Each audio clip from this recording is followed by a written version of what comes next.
Celtics dynasties went head-to-head in the 80s. Magic won 5, beating the Celtics once. Then, Larry got 3, beating the Lakers once. Then we go to the 90s. It's all about Jordan and the Bulls. They beat Magic Johnson's Lakers for their first title. They would go on to win 6 over the next 8 seasons. The next dynasty didn't have to wait long to materialize. Kobe and Shaq, remember them? Teaming up for a three-peat. Then Shaq was eventually traded to the Heat. The Lakers would win 2 more with Kobe a few years later.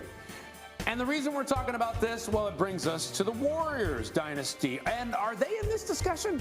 Well, since their first title season in 2013-14, they've made the finals 6 times. They've won 3 of them. They've had a win percentage of 68% overall, all games. And they've won NBA record 73 games in 2015, 2016, and have collected hardware like MVPs, Defensive Player of the Year, Coach of the Year. They won it all. So, guys, let's bring you all back and talk about this.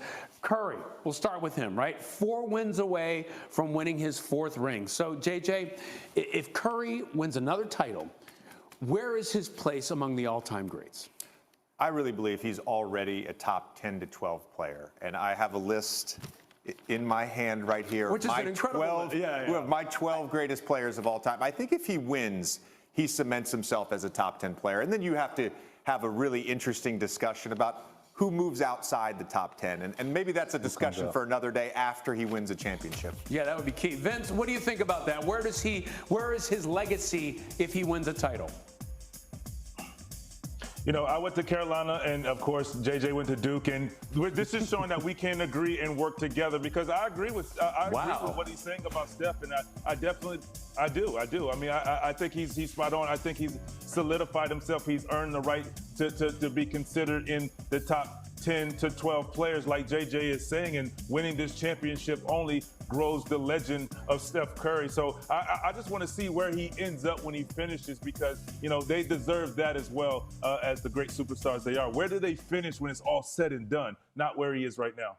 By the way, I wish I could put his list up, because we were looking at it on the break. His bubble players are like Durant, Hakeem. I mean, it's incredible. Steph would rise to that level? Yeah. Is Steph what? Steph would rise to that level? Yes. You know, I do think the 4th championship, assuming they win, he probably ends up getting the finals MVP. That sort of elevates him a little bit. The one thing with Steph, and we brought this up last hour, the one thing with Steph is the longevity. His run right now, in terms of being an elite player and a top 5 player year to year in the NBA, has really been an 8-year run, whereas LeBron, a number of other players in that top 10 had a longer run in terms of being an elite player. Vince, do you think that Steph... But JJ, 8 years is pretty darn good, man. I'm not saying it's bad. Again, we're talking about calling him a top 10 to 12 player. Like, I'm not hating on Steph Curry here. Can I tell you that's the hard part about this discussion. We're talking about extreme excellence versus excellence. Yeah, but Vince, I look at Steph and I think sometimes because he plays on such a great team and they have such a great system that we don't always recognize how gifted he is.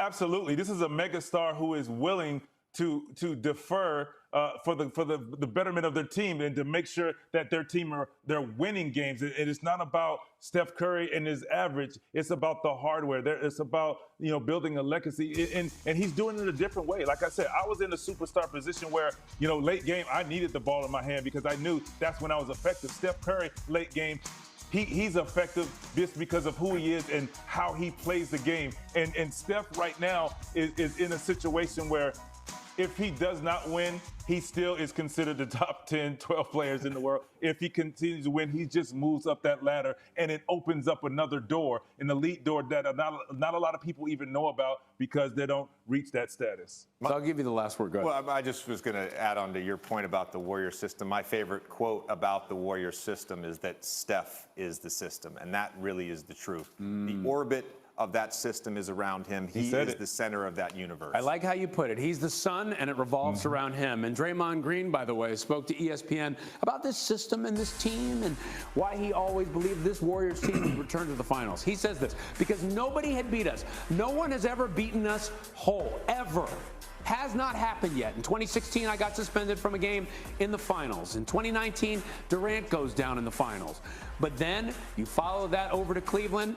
No one has ever beat us whole. The key word is whole. Do you agree with him? Oh, no, he's speaking facts here. But, I mean, on the flip side of that, the 2015 Cavs were not whole. They were missing Kyrie Irving. They were missing Kevin Love. And they gave that Warriors team a really tough test in that finals. It probably went longer than most people expected. But look, we talk about this all the time. You could put an asterisk next to almost every championship over the last 7 or 8 years. Like, there has been injuries. Even in earlier rounds, going back to last year, you could say, well, maybe the Nets win if James Harden doesn't have a hamstring injury and Kyrie Irving doesn't sprain his ankle, right? We can do this exercise every year. Is he wrong in what he's saying? No, he's not wrong. But let's talk about the 2015 Cavs, too. Let's acknowledge that. That's a good point. Vince, what do you think?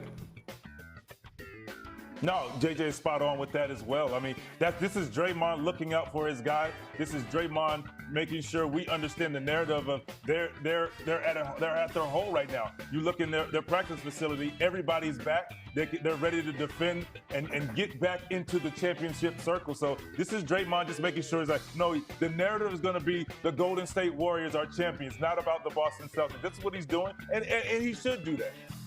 Yeah, and I also think, VC, that it's like he just thinks that maybe they're underrated or maybe they're not getting the respect they deserve. Do you find that with this Warriors team? I mean, look, we all think they're great, but I think it's like there's always this little sense of like, well, 3 and 6 years, which is incredible by anybody's stretch. Trust me, I'm from Philly. We're not doing that. What do you think about maybe we're underrating this team a little bit? I mean, and that's why he's doing this, in my opinion. I think he's just letting us know, don't sleep on us. We're very capable, and I think they're capable. They've proven that. You know, you look at the injuries and some of the key pieces, and you just wonder, and then you get back and you know, Stephen A. has said it, like, Clay comes back somewhat healthy, look out for this team, and it was kind of still a question like, I don't know, let's see. Now we're seeing it, and now Draymond's like, no, believe it now. They're going to believe it. So they understand they're 4 games away, and they don't want to have any slippage mentally because they've had that moment before where they were up 3-1 and lost, and now people are saying Boston Celtics, Boston Celtics. You look at the BPI saying Boston Celtics by a landslide, and he's just letting us know, nah, don't forget about us because we're very capable. Just for clarification, Ryan, it's 3 championships in 5 years. The 6th one hasn't played out. So I just want to clarify that. They are 3-2 and not 3-3. We don't know the result of that 6th finals Look appearance. at me. Look at what I'm doing. No, and I'm betting on the Warriors. I'm taking the Warriors, but go ahead. But I just want to just comment on Draymond Green, you know, his comments and just his personality as a whole. Like, he represents sort of the heart and soul of this Warriors team. He has to have that chip on his shoulder. The public comments that he makes, whether it's on a podcast, whether it's in a press conference, whether it's post-game with the TNT guys, like, this is who he is. It's a reflection of who he is as a person, and it's a reflection of who he is as a player. And the Warriors have taken on that mentality that he has. Yeah, it makes him the lifeblood of this team, which is one of the things that makes this team so great. Well, coming up,